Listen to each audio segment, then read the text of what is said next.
تو کاشی صاحب کل پھر فیصلہ ہونے جا رہا ہے گلگت بلتستان میں وطو شیر وطو یا پھر ٹھپے پہ ٹھپا تیر پہ ٹھپا؟ چلیں گے تو کل پتہ چلے گا.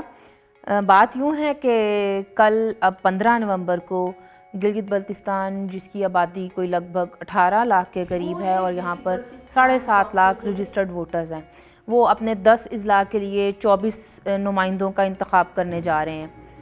اور یہاں پر ٹوٹل 33 نشستیں ہوتی ہیں، جن میں سے 9 جو ہیں وہ مخصوص نشستیں ہیں، اور ان 9 مخصوص نشستوں میں سے 6 خواتین کے لیے ہیں اور 3 ٹیکنوکریٹس کے لیے ہیں. اور ایسا ہے کہ یہاں پر تقریباً 54% ووٹرز جو ہیں وہ مرد ہیں اور 46% خواتین ووٹرز ہیں. اس سارے معاملے میں جو سب سے زیادہ خوشی مجھے جس بات کی ہے وہ یہ کہ میں نے اپنی زندگی میں پہلی دفعہ جی بی الیکشن 2020 میں دیکھا کہ گلگت بلتستان میں جو انتخابی مہم چل رہی ہے اس کو ایک لائم لائٹ ملی ہے. مطلب اس طرح سے ہم نے پہلے کبھی نہیں دیکھا تھا. بڑی خوشی کی بات ہے، جمہوریت کی فیسٹیوٹی ہے. اور جو ہے آپ دیکھ رہے ہیں کہ مجبور ہو گیا ہمارا میڈیا بھی، جن کے نزدیک کراچی، لاہور اور اسلام آباد کے ایونٹس ہوتے ہیں، گلگت بلتستان یا اور جو پیرافریز ہیں، لیکن جو ایک مین سٹریم پولیٹیکل پارٹیز ہیں ان کی ریپرزنٹیشن نے اس فیسٹیوٹی کو 4 چاند لگا دیے ہیں. اور اب لوگوں کو یہ بات بھی ڈسکس کرنے کی ضرورت ہے کہ جو وہاں کا بندہ ہے، وہاں کی عوام ہے، وہ کیسے دیکھ رہا ہے ان الیکشنز کو. کیونکہ اگر ہم گلگت بلتستان کی ایک الیکٹرل ہسٹری کے اوپر اگر نظر ڈالیں، وہ بہت زیادہ جمہوری نہیں ہے. دیکھیں، بات سٹارٹ ہوتی ہے 1947 سے، جب گلگت پہلے اور بلتستان بعد میں اپنے آپ کو کشمیر سے علیحدہ کروا لیتے ہیں. الحاق ہوتا ہے، وہ جو راجہ ہے وہاں کا کشمیر کا، اگر وہ انڈیا سے اناؤنسمنٹ کرتا ہے تو یہ اپنے اسکاؤٹس کی مدد سے اپنے آپ کو آزاد کرواتے ہیں، اور اپنا لینڈ آزاد کروانے کے بعد اپنی مرضی سے پاکستان کا حصہ بنتے ہیں. ان کی خواہشات کیا تھیں؟ ظاہر سی بات ہے کہ پاکستان کے ساتھ مل کے پاکستان کے آئین کے تحت ان کو جیسے تمام شہریوں کو حقوق ملتے ہیں ان کو بھی حقوق ملیں گے، لیکن ایسا ہوتا نہیں. یعنی 1949 میں کراچی کا ایک معاہدہ ہوتا ہے جس کے اندر پاکستان کی جو ایک لیڈرشپ ہے وہ کشمیری لیڈرز کے ساتھ مل کے یہ کرتی ہے کہ انٹرنیشنل سطح کے اوپر گلگت بلتستان کو کشمیر کاز کے ساتھ جوڑ دیتی ہے، کشمیر کی آزادی کے ساتھ جوڑ جاتی ہے. دوسرے لفظوں میں ان کو یہ میسج چلا جاتا ہے کہ کشمیر کی آزادی تک صرف ادھار بند نہیں ہے، بلکہ کشمیر کی آزادی تک آپ کے آئینی حقوق بھی بند ہے. اور پھر وہ آپ کے سامنے ہے کہ کشمیر کاز کے ساتھ کو جس طریقے سے ہم آگے لے کے چلے تاریخ کے اندر، انڈیا کی ہٹ دھرمی دیکھیے، اور ہمارے معاملات کو جو ہمارے سیاستدان یا ایون جو فوجی حکومتیں بھی رہیں ماضی کے اندر، اس سب چکی کے اندر جو ہے وہ گلگت بلتستان کی عوام پستی رہی. تو 1974 میں ذوالفقار علی بھٹو شہید نے، چونکہ وہ عوامی لیڈر تھے، اور یہ تو ہم جانتے ہیں نا کہ جو عوامی لیڈر ہوتا ہے اس کا تعلق عوام کے ساتھ ہوتا ہے، ایک تعلق ہوتا ہے، وہ اس کو جواب دینا ہے اس نے.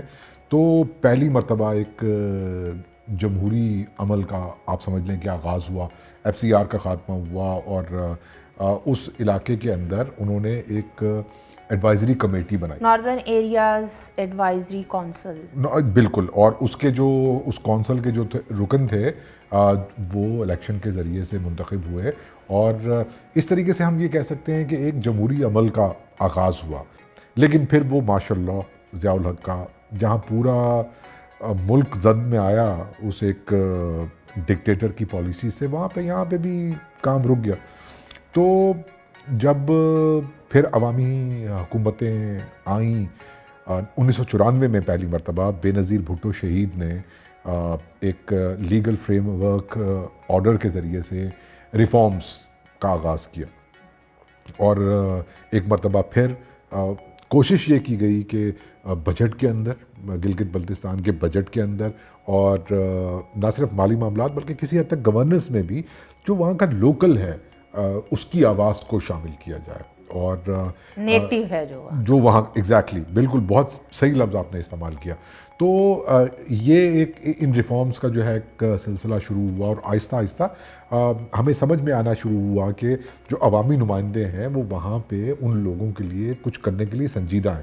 پھر 2009 میں ایک واقعتاً بہت بڑا قدم، جمہوری قدم اٹھایا گیا جب پریزیڈنٹ آصف علی زرداری نے Gilgit Baltistan empowerment and self governing order جو ہے اس کے ذریعے سے ریفارمز لائے. مطلب وہ ایک ریفارم تو اس کی یہ تھی کہ گلگت بلتستان کو ایک اسمبلی دی انہوں نے، لیجسلیٹو اسمبلی، جو آپ بات کر رہی تھیں 33 رکنی ایک اسمبلی جن کے نمائندے براہ راست عوام منتخب کرتے. یہ بالکل ایک اچھا قدم تھا، لیکن جتنا میرا گلگت بلتستان کے کچھ دوستوں سے رابطہ ہوتا ہے، ایک ایسا آئیڈیا ہے جس سے وہ بالکل انہیپی ہیں. وہ ہے گلگت بلتستان کونسل، جو کہ سینٹ کے طرز کا ایک ادارہ بنایا گیا تھا. 15 رکنی یہ ایک باڈی ہے جس میں سے 8 اس کے جو ممبرز ہیں وہ پی ایم منتخب کرتا ہے، what ever you can say. تو اب اگر یہ 54 سبجیکٹس ہیں جن کے اوپر یہ قانون سازی کر سکتے ہیں، جب 8 نمائندوں کو یا ممبران کو پی ایم لے کر آ رہا ہے تو مجھے بتائیں سمپل میجورٹی سے تو وہی قانون سازی کر لیں گے. تو پھر وہ جو گلگت بلتستان کے عوام جنہیں منتخب کر کے اپنی قانون سازی اسمبلی میں بھیج رہے ہیں، پھر ان کا تو پھر شکوہ بنتا ہے. ان کا شکوہ بنتا ہے بالکل. اور وہ یہ کہتے ہیں کہ یہ بالکل ایسے الیکشنز ہیں جس میں عام عوام کی رائے کی تو بہت زیادہ اہمیت بنتی نہیں ہے. جب ان کے اوپر ایک آپ نے ایسی کمیٹی بٹھا دی ہے، 54 سبجیکٹس آپ نے بولا، مالیاتی فیصلے اور بھی بہت سارے معاملات ہیں، ٹھیک ہے، قانون سازی کے. لیکن افشاں آپ یہ بھی تو دیکھیں نا کہ ایک پروسیس سٹارٹ ہوا. یہ وہی اسمبلی ہے جس کو ہم جتنا بھی کہہ لیں کہ شاید اس کے پاس اختیارات نہیں ہیں، درست بھی ہے یہ بات، لیکن انہوں نے پھر ایک قرارداد تو وہ لے کر آئے 2015 میں، ہے نا، کہ جس میں انہوں نے کہا کہ ہمیں آپ صوبے کا درجہ دیں، ہمیں آپ صوبہ بنائیں. تو پھر بات آگے بڑھی اور میاں نواز شریف کے دور میں بھی دیکھیں نا کہ اب جو عوامی نمائندے ہوتے ہیں وہ ان کے اوپر بوجھ ہوتا ہے ووٹ کی عزت کا، ووٹ کی جواب دہی کا، ووٹر کو جواب دہی کا. تو میاں نواز شریف نے بھی 2015 کے اندر ایک کمیٹی بنائی اور انہوں نے یہ کہا کہ آپ اپنی سفارشات پیش کریں. وہ سینیٹر سرتاج عزیز صاحب کی سربراہی میں یہ کمیٹی تشکیل پائی، جس میں گلگت بلتستان کے وزیر اعلیٰ بھی اس کمیٹی کا حصہ تھے. پھر گلگت بلتستان سے جی بالکل، اور اس میں گلگت بلتستان کے دوسرے لوگ بھی نمائندے شامل تھے.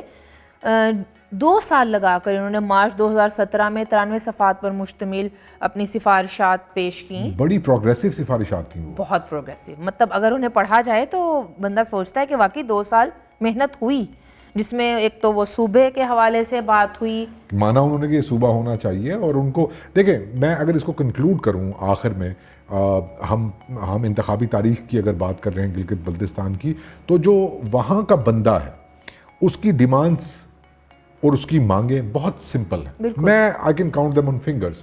آپ گلگت بلتستان کو کشمیر کوسٹ سے علیحدہ کریں، کیونکہ وہ اپنے آپ کو، ٹھیک ہے، وہ اپنے آپ کو اس کنٹروورسی کے اندر رکھ کے اپنے آئینی حقوق سے مزید محروم نہیں رہنا چاہتے.